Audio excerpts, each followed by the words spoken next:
नमस्कार। आज का हमारा पहला करंट अफेयर है 25 अप्रैल से संबंधित। देखिए 25 अप्रैल के लिए हमारे पास 3 दिन है। सबसे पहला जो महत्वपूर्ण दिन है वो है आज हमारे पास इंटरनेशनल डेलीगेट्स डे। इसका संबंध है यूनाइटेड नेशन की स्थापना से। एक्चुअल में हुआ क्या था, द्वितीय विश्व युद्ध के समाप्त होने के बाद सैन फ्रांसिस्को में आज ही के दिन मतलब 25 अप्रैल 1945 के दिन सैन फ्रांसिस्को में 50 से ज्यादा देशों के डेलीगेट्स क्या हुए थे, इकट्ठा हुए थे। और उन सभी का सिर्फ और सिर्फ यही एक उद्देश्य था कि क्या किया जाए, एक अंतरराष्ट्रीय संगठन की स्थापना की जाए ताकि विश्व शांति की तरफ आगे बढ़ सके। फिर से उसे ये दो जो विश्व युद्ध हो चुके हैं वो ना देखना चुके। तो यूनाइटेड नेशन की स्थापना से संबंधित आज दिवस है वर्ल्ड डेलीगेट्स डे। डेलीगेट्स का स्थान शांति बहाल करने के लिए, विश्व में युद्धों को रोकने के लिए बहुत महत्वपूर्ण होता है। आपको पता है हर एक देश की किसी दूसरे देश में क्या होती है, एम्बेसी होती है। ठीक है, इसीलिए आज हम मनाते हैं 25 अप्रैल के दिन वर्ल्ड डेलीगेट्स डे। नेक्स्ट देखिए, नेक्स्ट है हमारे पास आज वर्ल्ड वेटनरी डे। भाई वेटनरी मतलब किससे, जानवरों से संबंधित है ना। तो महत्वपूर्ण किस लिए है, महत्वपूर्ण ये इसलिए है क्योंकि विश्व में सबसे बड़ी मात्रा में संख्या में अगर कहीं पर जानवर पाए जाते हैं तो वो भारत देश में पाए जाते हैं। अगर मध्य प्रदेश की मैं बात करूं तो आपको पता होगा मध्य प्रदेश में वेटनरी यूनिवर्सिटी है, नानाजी देशमुख वेटनरी यूनिवर्सिटी जबलपुर में। इसके अलावा मध्य प्रदेश में 3 वेटनरी कॉलेजेस है गवर्नमेंट के, एक जबलपुर में है, एक मऊ इंदौर में और एक रीवा में है। ये मध्य प्रदेश पीएससी में हमेशा बार बार पूछा जाता है। वेटनरी कॉलेज के बारे में भी पूछा जा चुका है, यूनिवर्सिटी के बारे में। ठीक है, नेक्स्ट चलिए, नेक्स्ट जो सबसे महत्वपूर्ण है 25 अप्रैल के दिन वो है वर्ल्ड मलेरिया डे, विश्व मलेरिया दिवस। अब देखिए क्यों महत्वपूर्ण है। महत्वपूर्ण ये है कि आज भी करोड़ों की संख्या में हर साल सिर्फ मलेरिया की वजह से लोग, आम जनता अपने जीवन क्या कर देती है, खो देती है ना। अब देखिए डिटेल में बात कहां से आती है। सबसे पहले तो प्रश्न बनना चाहिए इस साल की थीम से। इस साल की थीम है zero malaria start with me. ठीक है, उसके बाद देखिए कैसे फैलता है, तो किसके द्वारा फैलता है, प्रोटोजोआ के द्वारा फैलता है। उसके बाद इसका वाहक कौन होता है, इसका वाहक होती है मादा एनाफिलीज मच्छर। मैं आपको बताना चाहूंगा ये जो मच्छर है वो क्या है, वेजिटेरियन होती है। अब आप बोलेंगे सर वेजिटेरियन होती, जी हाँ होता है। एक्चुअल में ये यहाँ देखिए मादा लिखा हुआ है मतलब फीमेल है ना।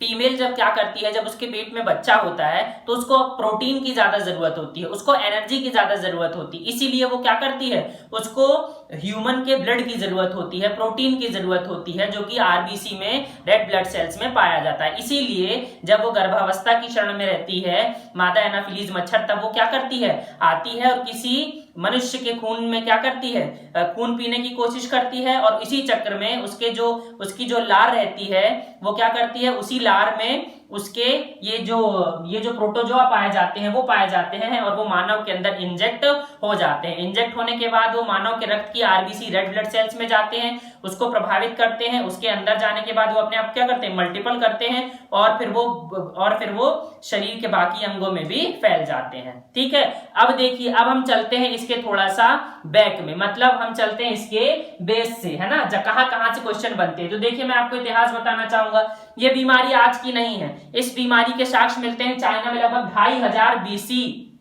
ईसा पूर्व में, मतलब आज से तकरीबन 5000 साल पहले। तो देखिए 4500 से 5000 साल पुरानी ये क्या है, बीमारी है। ठीक है, अब देखिए नेक्स्ट देखिए, अब थोड़ा सा आगे आते हैं मॉडर्न एरा में। 1827 में इस मलेरिया शब्द को, ठीक है, कि क्या किया गया था, इन्वेंशन किया गया था। किसने किया था, मैक्यूलाज ने किया था। मलेरिया शब्द को एक्चुअल में माना जाता है कि इटली से निकला हुआ शब्द है। इसका जो मूल शब्द है वह माला एरिया का मतलब होता है बुरी हवा, और इंग्लिश में से कहा जाता है मार्स फीवर, मतलब दलदली हवा, क्योंकि जहां दलदल पाए जाते हैं वहीं मच्छर पाए जाते हैं, जहां मच्छर पाए जाएंगे वहीं पर क्या होगा, एक जगह से दूसरी जगह पर ट्रांसमिट इजी गोइंग में हो जाएगा। नेक्स्ट देखिए 1880 में हम फिर पहुंचते हैं। 1880 में क्या हुआ था, यह देखा गया था कि ब्लड में क्या है, प्लाज्मोडियम का एक प्रोटोजोआ पाया जाता है। ठीक है, प्लाज्मोडियम, इसकी खोज किसने की थी, इसकी खोज की थी चार्ल्स लुई एल्फोंसो लेवेरन ने, और इसीलिए इन्हें नोबेल अवार्ड दिया गया था। नेक्स्ट देखिए, नेक्स्ट है सन 1887 की घटना आती है। इसमें क्या हुआ था, इन्होंने ये बताया कि इसी प्रोटोजोआ की वजह से व्यक्ति को क्या हो रहा है, मलेरिया हो रहा है, और ये हो रहा है, और इसका वाहक है कौन, एनाफिलीज मच्छर। इसके बारे में हमें बताया सर रोनाल्ड रॉस ने, इसके लिए भी इन्हें नोबेल पुरस्कार मिला। इससे संबंधित एक बहुत अच्छी घटना आपको पता है, जब भारत देश में 1857 का क्या किया जा रहा था, क्रांति हुई थी, तो जो बाहर से जो सैनिक आए हुए थे वो डर के मारे कहाँ गए, पहाड़ी इलाकों में गए। तो अल्मोड़ा की तरफ ये जो सर रोनाल्ड रॉस, इनके भी माता पिता अल्मोड़ा की तरफ उत्तराखंड में भाग गए और वहीं पर 1857 में ही इनका जन्म हुआ था। इसके बाद इनको अपने चाचा के यहाँ पर भेज दिया गया ब्रिटेन पढ़ने के लिए, लेकिन उनका लगाव भारत देश से नहीं गया, इसीलिए भारत देश आए। इन्होंने एक बार पेपर दिया, फेल हो गए, दूसरी बार पेपर दिया तो इंडियन मेडिकल सर्विसेज में इन्होंने ज्वाइन कर लिया और इसी पद पे रहते हुए इन्होंने सिकंदराबाद में जो सैनिक ग्रसित हो जा रहे थे मलेरिया से, उनको क्या करने के लिए, चेक करने के लिए इन्होंने ये जो थ्योरी थी ये इन्होंने क्या कर दी, दे दी, जिसके लिए इन्हें नोबेल पुरस्कार मिला। तो देखिए मलेरिया का कनेक्शन भारत देश में कैसे है ना। नेक्स्ट चलिए, अब देखिए इस प्लाज्मोडियम, 4 प्रकार के ऐसे मलेरिया पाए जाते हैं प्लाज्मोडियम के जो मानव को ग्रसित करते हैं। यहां से भी क्वेश्चन एसएससी में मैंने देखा है। तो plasmodium falciparum, plasmodium vivax, plasmodium ovale और प्लाज्मोडियम मैलेरी। ठीक है, तो ये चार पाए जाते हैं। इसके अलावा भारत देश में पहुंचिए, भारत देश में एक प्रोजेक्ट चलाया गया था आईसीएमआर के द्वारा 2019 में, जिसका नाम था मीरा इंडिया, MERA, लिख लीजिएगा, क्वेश्चन पूछा जाएगा, पूछा जा चुका है, मीरा इंडिया। ठीक है, malaria elimination research alliance India में, फिर से रिपीट कर रहा हूं, malaria elimination research alliance India. 2030 तक हमें मलेरिया फ्री करना है भारत देश को। आपको याद होगा जस्ट हमने 1 महीने और 1 दिन पहले 24 मार्च को मनाया था वर्ल्ड टीवी डे, उसकी थीम थी इट्स टाइम, और उसे खत्म करना था हमें 2025 में। तो टीबी को खत्म करना है हमें 2025 में और मलेरिया को खत्म करना मीरा इंडिया कैंपेन के तहत 2030 में। बहुत महत्वपूर्ण है, इसकी दवाई है, ये बार बार क्वेश्चन पूछा जाता है कि सिनकोना के वृक्ष से जो कुनैन पाया जाता है कि छाल से, ये इसकी दवाई है, और आर्टिमिसिनिन ये इसकी एक दवाई है। तो 2 दवाइयां मलेरिया की आती है इससे। इस तरह से हमारा आज का पहला जो सबसे महत्वपूर्ण करंट अफेयर था, जिसको हम हर दिन डिटेल में देखते हैं, वो खत्म होता है। अब हम चलते हैं अपने नेक्स्ट करंट अफेयर की तरफ। देखिए नेक्स्ट है हमारे पास नासा ने क्या किया है, एक विटल हाई प्रेशर वेंटिलेटर का निर्माण किया है। वेंटिलेटर की बहुत ज्यादा कमी देखी जा रही है पूरे के पूरे विश्व में, इसीलिए विटल का क्या फुल फॉर्म है, वही ventilator intervention technology access local, मैं लिख देता हूं विटल। ठीक है, आपको इसके बारे में टोटल पूरी की पूरी जानकारी इंस्टाग्राम और फेसबुक में टेलीग्राम और फेसबुक में मिल जाएगी। इंस्टाग्राम में मैं सिर्फ मोटिवेशनल पोस्ट डालता हूं, तो आप चाहें तो लाइक कर सकते हैं, डिस्क्रिप्शन में आपको लिंक मिल जाएगा। ये आपको टेलीग्राम और फेसबुक में चीजें मिल जाएंगी। ठीक है, विटल किसके द्वारा, नासा के द्वारा। नासा के द्वारा आपको पता होगा क्या, कौन सा मिशन चला गया था, मिशन सनराइज, है ना। चलिए अब हम चलते हैं नेक्स्ट देखिए, नेक्स्ट है हमारे पास एक वर्चुअल कोर्ट। उत्तर प्रदेश देश का ऐसा पहला राज्य बन गया है जहां पर वर्चुअल कोर्ट की स्थापना हुई है, ताकि क्या दूर ही रहकर वकील दूर हो, बाकी लोग दूर हो, मतलब कोर्ट में बैठे बैठे ही वीडियो कॉन्फ्रेंसिंग के माध्यम से क्या कर लिया जाए, कोर्ट को संचालित कर लिया जाए। तो ये पहली तरह का भारत देश का पहला राज्य बन गया उत्तर प्रदेश। ठीक है, वहां पर इलाहाबाद हाई कोर्ट जो भारत देश का सबसे बड़ा हाई कोर्ट है। ठीक है, और देखिए आपको उत्तर प्रदेश में याद होगा पूल टेस्टिंग करने वाला पहला राज्य कौन सा था, उत्तर प्रदेश। इसके अलावा आपको याद होगा प्लाज्मा थ्योरी, बहुत अरविंद केजरीवाल भी कह रहे हैं और विश्व में बहुत बार मैंने भी आपसे जिक्र किया था।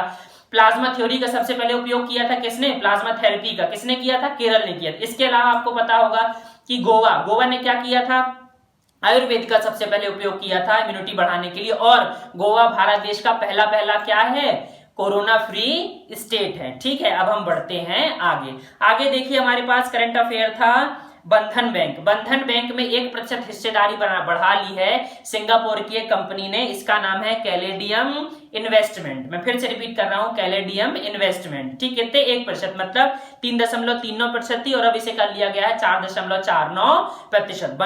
बंधन बैंक का जो हेडक्वार्टर है वो कोलकाता में है। इसके MD CEO चंद्रशेखर घोष है और इसकी टैगलाइन है, बैंकिंग वाले लिख लें, इसकी टैगलाइन है आपका भला सबकी भलाई, है ना। अच्छा रेवेन्यू कमाता जा रहा है बंधन बैंक। चलिए अब हम चलते हैं नेक्स्ट करंट अफेयर की तरफ। नेक्स्ट देखिए, जम्मू और Kashmir state legal services authority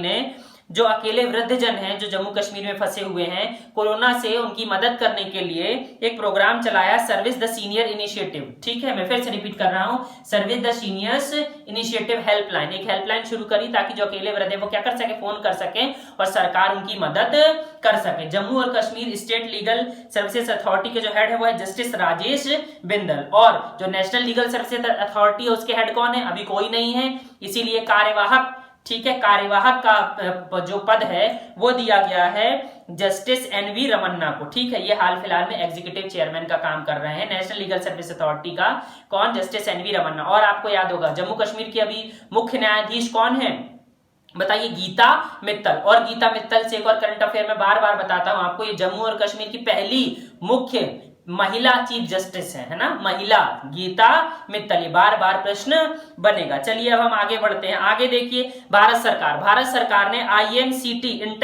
inter ministerial central एक टीम्स की स्थापना की है। एक्चुअल में जो भारत देश में कुछ अब हॉटस्पॉट बन के उभर रहे हैं कोरोना के, जैसे कि मध्य प्रदेश में इंदौर, जैसे कि मुंबई, जैसे कि दिल्ली, है ना, कुछ बड़े बड़े शहर जहां पर एकदम से केसेस बूम आ रहे हैं, देखने को मिल रहे हैं, इसीलिए एक टीम बनाई गई है। ये क्या करेगी, जो आपदा प्रबंधन अधिनियम 2005 था जिसके बारे में मैंने आपको बताया था, उसके दिशा निर्देशों का पालन करेगी और इन हॉटस्पॉट एरिया को छोटा करने की या खत्म करने की कोशिश करेगी। ठीक है, बहुत महत्वपूर्ण है क्या, भारत सरकार के द्वारा ये इंटरनेशनल सेंट्रल टीम्स। नेक्स्ट चलिए, नेक्स्ट देखिए, मणिपुर सरकार ने आज मनाया अपना खोंगजोम डे, है ना, खोंगजोम दिवस। अब ये क्या होता है, एक घटना हुई थी 1891 में, है ना, 1891 में घटना क्या हुई थी, मणिपुर के लोकल लोग और ब्रिटिशर्स और इन दोनों के बीच में क्या हो गई थी, वॉर हो गई थी। तो बहुत आपको पता है काफी पहाड़ियों से घिरा हुआ है, तो मणिपुर ने क्या किया था, उनके जो ब्रिटिशर्स थे उनको घेर लिया था, काफी अच्छी मात्रा में नुकसान पहुंचाया था,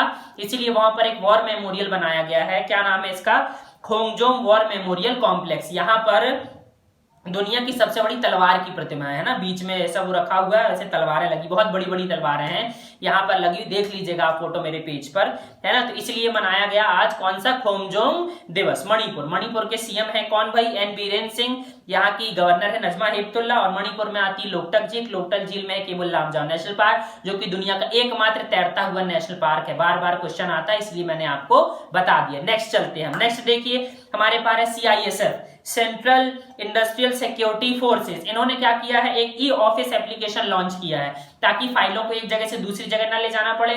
आप सोचिए कोई कोरोना वायरस से ग्रसित व्यक्ति अगर वो एक फाइल को दूसरी जगह ले जाएगा, फिर वहां से वहां ले जाएगा, फिर वहां से वहां ले जाएगा, तो क्या होगा, सारे लोग ग्रसित हो जाएंगे। इसीलिए ई ऑफिस एप्लीकेशन लॉन्च किया गया CISF के द्वारा। CISF की स्थापना हुई थी 1969 में, इसके डीजी है राजेश रंजन। नेक्स्ट चलते हैं हम, नेक्स्ट देखिए, नेक्स्ट है हमारे पास वोडा आइडिया कंपनी ने क्या किया है, पेटीएम के साथ में करार किया है और एक कार्यक्रम शुरू किया है, रिचार्ज साथी। ये आप लोग के लिए ज्यादा महत्वपूर्ण है लॉकडाउन में, रिचार्ज साथी। इस कार्यक्रम के तहत कोई भी पेटीएम ग्राहक आप किसी भी वोडा आइडिया वाले नंबर पर क्या करता है, रिचार्ज कर सकता है और उसे कुछ कैशबैक में पैसा मिलेगा। तो ये क्या है, आम जनता के लिए महत्वपूर्ण है। नेक्स्ट देखिए, नेक्स्ट हम चलते हैं ईरान ने पहला अपना सैन्य उपग्रह लॉन्च कर दिया। ये अमेरिका के लिए सोचने की बात है। मैं फिर से रिपीट कर रहा हूं, ईरान ने अपना पहला सैन्य उपग्रह लॉन्च कर दिया है जिसका नाम है नूर। ये क्वेश्चन पूछा जा सकता है, जिसका नाम है नूर। ठीक है, 425 किलोमीटर की जो ऑर्बिट है वहां पर ईरान ने इसे स्थापित कर दिया है। ईरान, और किसने स्थापित किया, IRGC, Iran revolutionary guard corps. याद है, ईरान रेवोल्यूशनरी गार्ड कॉर्प्स के बारे में अपन बाद में बात करेंगे। ईरान की राजधानी तेहरान है, यहाँ पे जो करेंसी चलती है वो रिफल चलती है, और जो यहाँ के राष्ट्रपति हैं वो है हसन रोहानी। ठीक है, अगर आपको करंट अफेयर्स मेरे पसंद हैं तो प्लीज लाइक करें, शेयर जरूर करें, सब्सक्राइब करें और बेल आइकन को क्लिक करें। धन्यवाद।